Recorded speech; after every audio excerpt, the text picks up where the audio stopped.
Hi, I'm Hazel. It's Saturday today, which makes it time to sit down and catch up on the WoW news of the week, what I have been up to, and answer some of your questions. This week, Blizzard has made some hotfixes to improve the Tuskarr soup experience. The soup will now occur more frequently, happening every 1.5 hours down from a former 3.5 hour interval.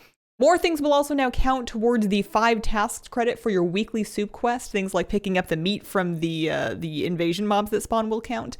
And Big Canuck should now more reliably delegate tasks to people even when the feast is very full and busy. So Tuskarr, I feel like, I'm going to go out on a limb and say, is now officially, at least according to me, the easiest rep to farm. It was already pretty easy between the fishing dailies at the fishing holes and the fish turn-ins at the fishing holes, and of course all the world quests and all the side quests, and then the soup and all the rep that you get from the soup and related soup activities. But now with soup every 1.5 hours, and then of course fish prices having fallen down to what they are now, makes Tuskarr a very easy reputation to buddy up with if there's still stuff that you're looking for. In other hotfixes from the week, you will now earn more gold from a gold world quest. The amount of gold rewarded from gold world quests has been increased as of this most recent weekly reset. Gold world quests will now offer like 600 to 800 gold-ish each, up from, I cannot remember, but I want to say it was in the 300 to 400 gold range if you were lucky, maybe even 2. So a pretty substantial improvement. I feel that this is pretty big news because reliable sources of raw gold have been down quite a bit in Dragonflight relative to where they were in Shadowlands. You know, say what you will about Shadowlands, but you were getting lots of gold from the mission table and from Paragon rep caches if you were taking advantage of them. Whereas in Dragonflight, the main source of just raw from the game itself gold that I've seen has been doing dragon riding world quests on alts for like 2k-ish gold per world quest reset, which happens twice a week per alt. Which was okay, but this definitely helps a lot.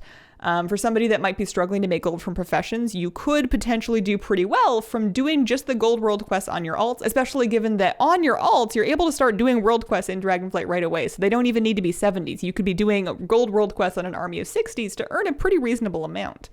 Other news from the week, we have learned some more details about the Primordial Stones system coming in 10.0.7. Basically, a special ring that you can put little effect stones into, very similar to the Mechagon Punch card, and you're going to get the stones and the means to upgrade said stones from something called the Zskera vaults. I don't know how you're supposed to say this. The scary vaults. And in the scary vaults, you're going to do some puzzles. You'll get keys to access the scary vaults to get a chance at those puzzles from just doing outdoor stuff in 10.07.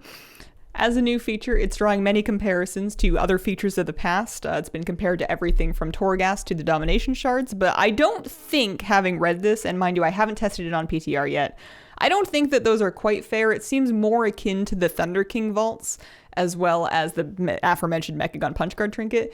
In any case, this is an item that you're going to get kind of late in Dragonflight Season 1 that you are going to replace in Dragonflight Season 2. It's going to cap out at item level 424, which means that it's going to be kind of an extra sort of thing to play with towards the end of the season and an extra power boost to help you reach your end of season goals. But it's not something that you're going to have with you for like years to come, you know. It's just kind of like a little stopgap system where they can try it out and see what the reception is like, see what people think about it after they've had a chance to actually play with it. And then if everybody just absolutely hates it and nobody does it, then they probably won't make another one. So I'm reserving judgment on this. It sounds kind of fun, even though my initial reaction to reading it was, wow, that's a lot of words and I'm sleepy. And it's possible that I just needed a snack. You know what it actually kind of sounds like is a baby contained version of the chaotic kind of systems we tend to get at the very end of expansions. Remember how like insanity and corruption effects were added at the end of Battle for Azeroth, because, you know, BFA was over and we were all ready to move on. And then they kind of brought in these like huge crazy power mechanics to mess with just because the season was basically over anyway and it was kind of like a last week at school phenomenon. Feels like a little itty bitty baby, more controlled version of that with less things from beyond chasing you down and feeding you your own face. Also this week, the Love is in the Air event has returned to the live game, and with it, the newly updated drop rates. As a reminder, starting this year, your first chance per day at the Love Rocket, X45 Heartbreaker mount, is greatly increased. You are able to get a chance at that mount from the heart-shaped box, which comes from doing the Crown Chemical Cone a level 60 character, and your first heart-shaped box per day per account will have a pre-boosted drop rate. Not guaranteed, but not bad. It is totally 100% anecdotal evidence that doesn't mean anything, But I will tell you that on my second run of the event and first run of said day, I did get the Heartbreaker mounted drop. If you've never done it before and you would like to try for this mount, what you want to do is take a level 60 character, open up your dungeon finder, look for the Crown Chemical Co., and then queue up for that. You have a chance at the mount from the heart-shaped box you'll get after you finish the very, very short boss fight. And then in my life this week, we killed Heroic Razageth finally, which felt good after the heartbreak of last week. And then I actually got the Razageth Proto-Drake customization to drop, not from that heroic kill, but from the normal clear that we did the following day, which was kind of neat. So between that and the Love Rocket, I've had a good week for mount appearances.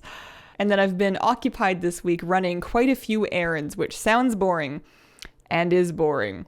However, some of them were things that I had been putting off for like an entire year, basically since I'd moved, which means that accomplishing them finally represents an itty-bitty bit of personal growth for me. Not a big bit, but, you know, itty-bitty.